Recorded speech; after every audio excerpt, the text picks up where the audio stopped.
On the outskirts of a small town, surrounded by dense woods and rolling hills, lay the Hargrove farm. The farm had been in the family for generations, its fields tilled and crops harvested by the hands of Hargroves for over a century. But lately, a pall had fallen over the land, an unease that gnawed at the edges of the family's everyday life. Old Mr. Hargrove, once a robust farmer with a booming laugh, had become a shadow of his former self. He often sat on the porch, staring out at the fields with haunted eyes, murmuring about the whispers.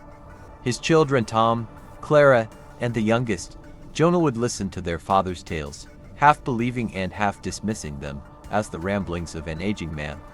One autumn evening, the sun dipped below the horizon, painting the sky in hues of crimson and purple. The air was thick with the scent of decaying leaves, and a chilly wind rustled through the crops. That night, Clara, the most practical of the siblings, decided to confront her father. "Dad," she said, sitting beside him, "what do you mean by whispers?" "It's just the wind." Mr. Hargrove's gaze remained fixed on the fields. "No, Clara, they aren't just the wind. They come from the ground, from the old stones buried beneath. They've been here longer than we have." The next day, Clara, determined to prove her father wrong, gathered her siblings and ventured into the fields. The sun was high, casting a warm glow over the rows of corn, but Clara's heart was heavy with doubt. She led them to the edge of the eastern field, where the crops were withering, the soil cracked and dry. "See, there's nothing here," she said, brushing off her father's fears. But as she knelt to inspect the ground, a strange sensation washed over her, a prickling at the back of her neck, as if someone was watching. She glanced around but saw only the swaying corn. That night, the siblings gathered in the old barn, the shadows dancing on the walls as they shared stories. Tom jokingly suggested they try to summon whatever was whispering in the fields. Clara laughed it off, but Jonah's eyes sparkled with mischief. "Let's do it," he exclaimed. "What's the worst that could happen?" Against her better judgment, Clara agreed. They formed a circle, holding hands, their breath visible in the chilly air. Jonah began to chant nonsense, while Tom clapped his hands, mocking the ritual. Clara felt a growing sense of unease, but her brother's laughter drowned out her fears. As the last words left Jonah's mouth, a gust of wind surged through the barn, rattling the door. The temperature dropped, and Clara shivered, a sense of dread creeping in. Suddenly, they heard it, the faintest whisper, like a distant echo, weaving through the wooden beams. "Leave this place." The siblings froze, their laughter dying in their throats. Clara's heart raced. "Did you hear that?" she whispered. "It's just the wind," Tom said, though his voice lacked conviction. But as the night wore on, the whispers grew louder, more insistent. They filled their minds with fear, weaving tales of sorrow and loss. The next morning, Tom and Jonah were pale, their eyes wide with fear. Clara noticed strange marks in the dirt around the barn lines that seemed to form symbols she couldn't understand. Days turned into weeks, and the whispers turned into cries. The family's livestock became restless, their eyes wild with fear. Old Mr. Hargrove warned his children repeatedly. "It's not just the land, it's what's buried beneath it." One stormy night, Clara awoke to the sound of frantic scratching. The wind howled outside, and rain lashed against the windows. She crept out of her room, drawn toward the barn by the unsettling noises. As she stepped inside, the air was thick with an unnatural chill. "Tom, Jonah," she called out, but only silence answered. The scratching grew louder, and she felt the floor beneath her tremble. Then, she saw it, a figure, pale and thin, standing in the shadows. Its eyes glowed with an otherworldly light. "Help us," it whispered, a voice that seemed to echo from the depths of the earth. Clara stumbled backward, her heart racing. "What do you want?" But the figure merely pointed toward the ground. The whispers swirled around her, echoing the desperate plea. "Help us, free us." Terrified, Clara ran back to the house, locking the door behind her. She shook her siblings awake, but they were in a deep, restless sleep, faces twisted in fear. The next day, Clara confronted her father again. "Dad, we need to dig up the field. We have to know what's causing this." Mr. Hargrove's face paled. "No, you don't understand. Some things are better left buried." But the siblings were resolute. With shovels in hand, they ventured into the eastern field, their hearts pounding. The sun shone brightly, but the air felt thick, as if charged with static. As they dug, the soil turned darker, denser, until they hit something solid, something unnatural. They uncovered a large, ancient stone, etched with symbols that seemed to writhe in the light. As they brushed away the dirt, the whispers grew deafening, a cacophony of voices pleading for release. "Stop, we shouldn't be doing this," Clara shouted, but her brothers were transfixed, eyes wide with a mix of fear and fascination. With a final strike of the shovel, the stone cracked open, releasing a blinding light that enveloped them. The air was filled with a gust that knocked them to the ground, and a wave of sorrow washed over Clara, overwhelming her with visions of despair, images of people trapped in eternal darkness, their cries echoing through time. "Release us," the voices screamed, a chorus of agony that shook the very earth beneath them. Panicking, Clara scrambled backward, pulling her brothers with her. "We need to go, now," but it was too late. The ground trembled violently as dark tendrils emerged from the stone, snaking toward them, wrapping around their limbs. Clara could feel the chill seeping into her bones, an ancient malice that threatened to consume them. In a final desperate act, Clara grabbed a nearby branch and swung it at the stone, shattering the remaining fragments. The tendrils recoiled, and with a deafening roar, the ground opened up beneath them. Clara felt herself being pulled down, the darkness enveloping her like a shroud. Then, silence. When Clara awoke, she found herself back on the porch of the farmhouse, the sun shining brightly. Her heart raced as she looked around, but the farm was unchanged, untouched by the horrors of the night before. She rushed inside, searching for her brothers, her parents, anyone. "Tom, Jonah, Dad," she cried, but only echoes answered her. Days turned into weeks, and Clara roamed the empty house, the whispers lingering in the air like a haunting memory. She felt their presence every night, the whispers growing fainter, but never entirely gone. Eventually, she learned to ignore them, to push the memories deep within herself. She took care of the farm, tilling the fields, planting crops, and trying to move on. Yet, in the dead of night, she could still hear them, the lost souls beneath the earth, their cries lingering in the wind. As the seasons changed and the years passed, the farm thrived. But the fields of the Hargrove farm were never quite the same. At dusk, if you stood still enough, you could hear the faint whispers calling out from the earth, a reminder of the darkness that once lay buried beneath the soil, a warning to those who dared to disturb the ground. The Devereaux family had owned the sprawling Green Hollow farm for generations.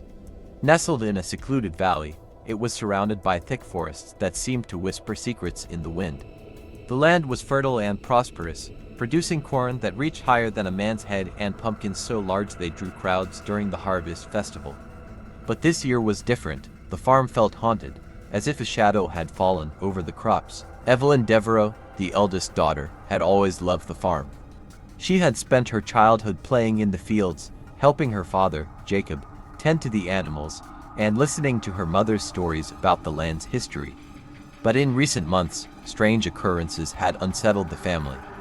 Livestock had gone missing, and the once thriving crops were beginning to wither. Even the air felt heavy, as though the land itself was holding its breath. One evening, Evelyn sat at the kitchen table, her fingers tracing the grain of the old wood. She watched her father, who was deep in thought, staring out at the fields. "Dad, we need to figure out what's happening. The animals, the crops, something is wrong." Jacob sighed, his eyes clouded with worry. "I know, Evia. I've seen things. Things I can't explain. It's like the land is fighting back." The following day, determined to uncover the truth, Evelyn decided to explore the woods bordering the farm. As she walked deeper into the trees, a chilling breeze rustled the leaves, and shadows danced ominously around her. She stumbled upon a clearing where an old, crumbling well stood, its stones covered in moss. An unsettling energy pulsed from it, and Evelyn felt an inexplicable pull. "Hello," she called into the darkness. The only response was silence, thick and suffocating. She leaned over the edge, peering into the abyss. "Is anyone there?"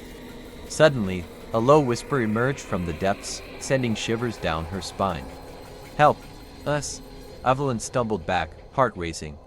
She felt an overwhelming compulsion to flee, but something held her in place. The whisper echoed in her mind, weaving through her thoughts. "Help! Us!" That night, Evelyn could hardly sleep. The whisper from the well haunted her dreams, intertwining with images of the land and the family's history. She remembered the tales her mother had told her about the farm, a story of a pact made long ago, a promise to the spirits of the land to care for it in exchange for its bounty. What if they had neglected that promise? The next day, Evelyn returned to the well, this time armed with a flashlight and a sense of purpose. She peered down into the darkness, the beam of light piercing the gloom. To her horror, she noticed something glimmering at the bottom. She couldn't make out what it was, but it felt important. "Please, help." The whisper was clearer now, more insistent. Compelled by a mix of fear and curiosity, Evelyn decided to descend into the well. She fashioned a rope from some old farming tools, tied it securely, and began her descent. The walls were damp and slippery, and her heart raced with every inch she lowered herself. Finally, she reached the bottom, and her flashlight illuminated a stone altar covered in dirt and grime. On the altar lay small, weathered tokens, dirt-encrusted dolls, twisted roots, and what appeared to be remnants of animal bones. The air was thick with a stale, musty scent, and the whispers grew louder, swirling around her like a tempest. Evelyn's pulse quickened as she realized these offerings were remnants of the farm's past, tokens of gratitude for the land's bounty, now forgotten and forsaken. As she examined the altar, a deep rumble reverberated through the well. The ground shook, and Evelyn stumbled back, clutching the stone. "I'm sorry," she cried. "I didn't mean to disturb you." The whispers crescendoed into a cacophony, piercing her ears with their urgency. "Restore the balance, or lose all." Evelyn's breath caught in her throat. She understood now. The farm was suffering because they had neglected their bond with the land. Desperate to appease the spirits, she vowed to make amends.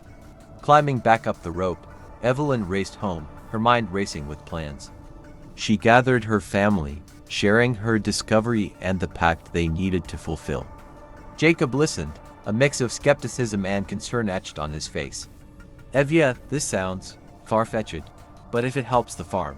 They spent the next few days preparing for a ritual, gathering tokens and items from their fields: corn, wheat, flowers, anything that represented their connection to the land. The day of the harvest moon approached, and with it, the urgency to act. As twilight descended, they set up the altar in the clearing by the well. The air crackled with anticipation, and the moon cast an ethereal glow on the gathering. Evelyn's heart raced as she lit candles around the altar, feeling the weight of the moment settle around her.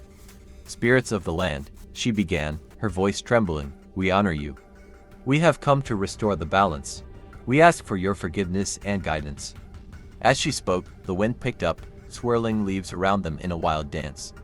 The whispers returned, more urgent than before, their voices merging into a single, haunting melody: "Restore, restore." Evelyn placed the offerings on the altar, her hands shaking.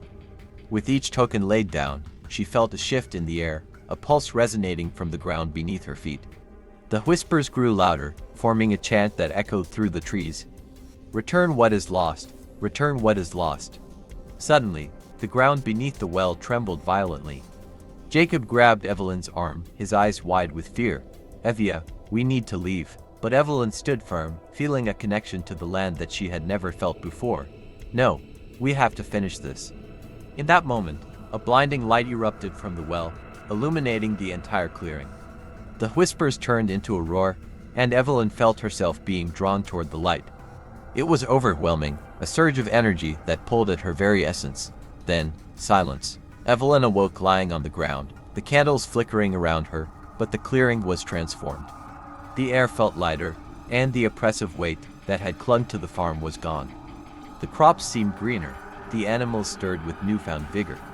Jacob and her siblings stood around her, their faces etched with awe and disbelief. "What happened?" Jacob asked, breathless. I think we did it," Evelyn replied, feeling a warmth radiate from the earth beneath her. Over the following weeks, Green Hollow Farm thrived as it never had before. The harvest was bountiful, the animals healthy, and the air filled with the sounds of life. Yet, amidst the newfound prosperity, Evelyn could not shake a lingering feeling of unease. The whispers were gone, but she often caught glimpses of shadows moving just beyond the tree line, as if the spirits were watching. One evening, as she stood on the porch, the sun setting in a blaze of orange and pink, she noticed a figure standing at the edge of the woods. It was tall and slender, shrouded in darkness, its eyes glinting like distant stars. Evelyn felt a chill run down her spine. "Who are you?" she called out, but the figure only watched, unmoving.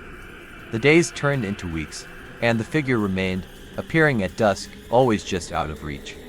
The whispers had been silenced, but the shadows grew longer, and an unsettling feeling settled over the farm. Evelyn began to worry that perhaps the pact was not entirely fulfilled. One fateful night, the moon hung full and bright in the sky. Driven by a mix of fear and determination, Evelyn decided to confront the figure. She slipped out of the house, the cool night air brushing against her skin as she walked toward the woods. The shadows danced around her, and the figure stood waiting at the edge, its features obscured.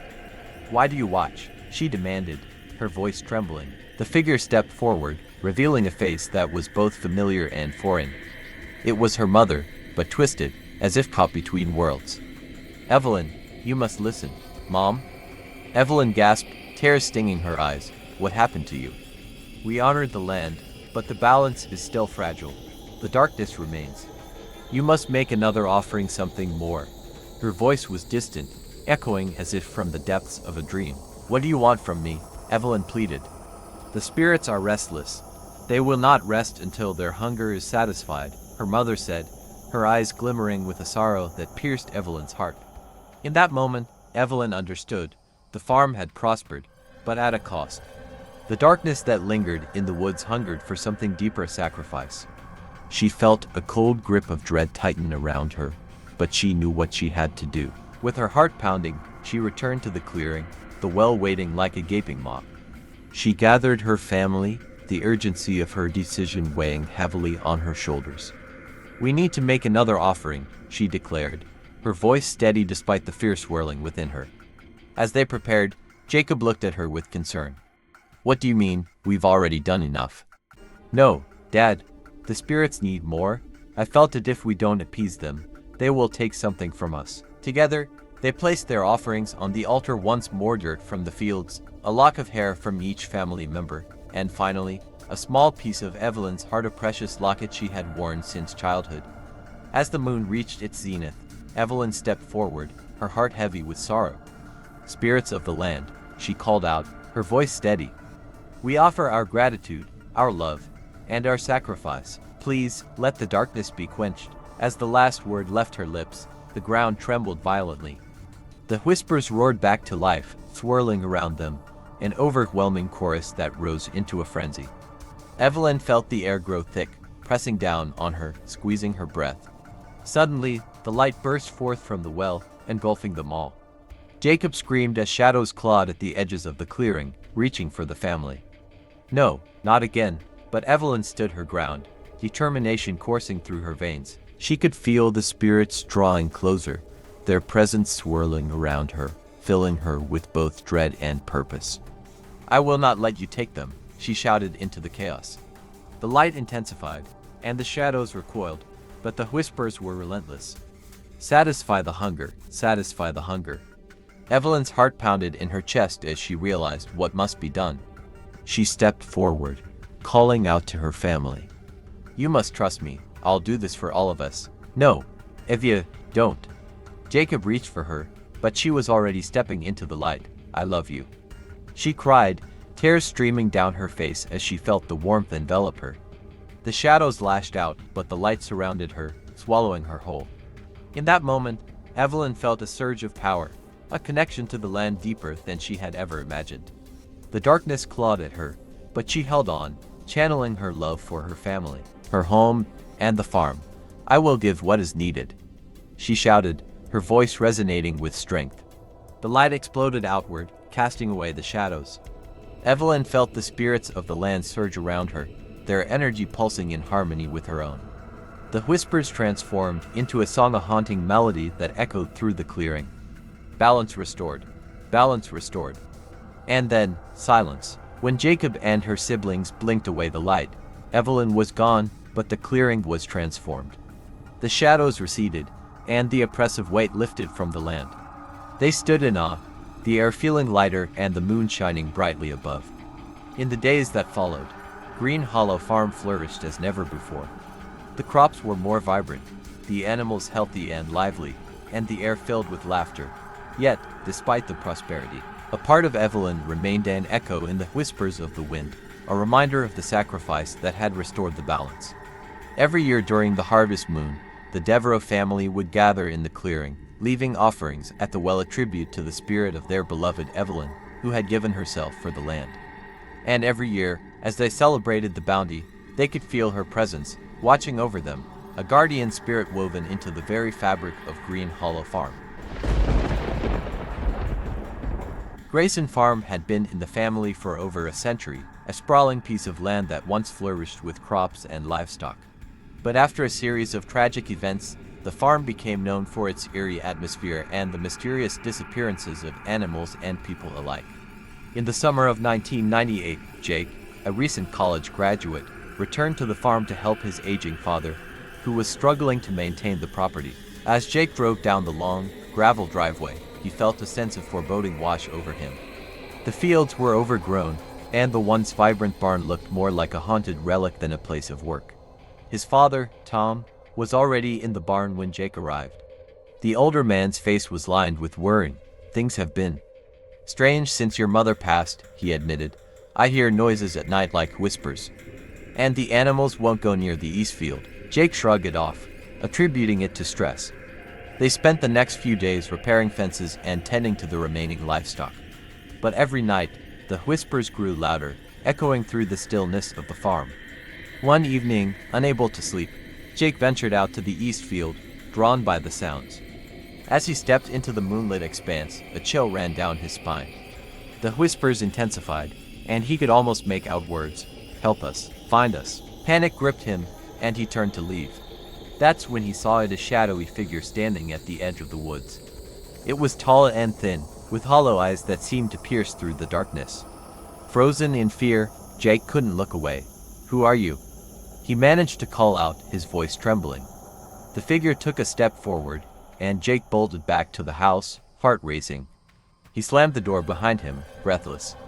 "Did you see it?" he gasped, rushing to his father. Tom's expression was grave. "I've seen it too. It's been haunting this farm for years." Determined to uncover the truth, Jake researched the farm's history. He discovered that years ago, a family had gone missing in the very fields where he saw the figure. They had vanished without a trace, and many believed their spirits still wandered, searching for answers. That night, fueled by curiosity and fear, Jake returned to the east field. He brought a flashlight and called out to the darkness, "If you're here, show yourself." The air grew cold, and the whispers returned, swirling around him. "Help us, we're lost." As he stood there, paralyzed by terror, the shadow emerged again, clearer this time. It was a woman, her face twisted in anguish. "Help us. We can't leave." With a surge of adrenaline, Jake realized he needed to help these lost souls. "What do you want?" he shouted, desperate for a response. "The land. It's cursed. Find the truth." Determined to break the curse, Jake and his father spent the next few days digging through the old barn and attic, searching for anything that could shed light on the mystery. They discovered a hidden trunk filled with letters, revealing a family feud and a betrayal that had led to the disappearance of the previous owners. Armed with this knowledge, Jake returned to the east field one last time. "I know what happened to you," he shouted into the night. "You were wronged, and I will make it right." Suddenly, the wind howled, and the figure appeared again, closer this time. "Free us," it whispered. Jake felt an overwhelming urge to act. He gathered his father and they held a small ceremony to honor the lost family, reading the letters aloud and acknowledging the pain that had been buried for so long. As they finished, a silence fell over the field. The air felt lighter, and the whispers faded into a gentle breeze. The shadowy figure smiled for the first time, and with a final nod, it vanished into the night. In the days that followed, the atmosphere on Grayson Farm shifted. The fields began to flourish once more, and the haunting whispers transformed into the soothing sounds of nature. Jake felt a profound sense of peace, knowing he had helped release the spirits that had lingered for so long. From that day forward, the farm thrived, a testament to the resilience of the land and the healing power of confronting the past. And though the shadows of Grayson Farm would never truly disappear, they now felt like guardians watching over the land with a newfound sense of tranquility. Alright everyone, that brings us to the end of our story. If you enjoyed this video and would like to see more content like this, don't forget to hit the like button and subscribe to our channel. And if you have similar stories you'd like to share with us, feel free to reach out. Thank you for watching, and until next time, take care.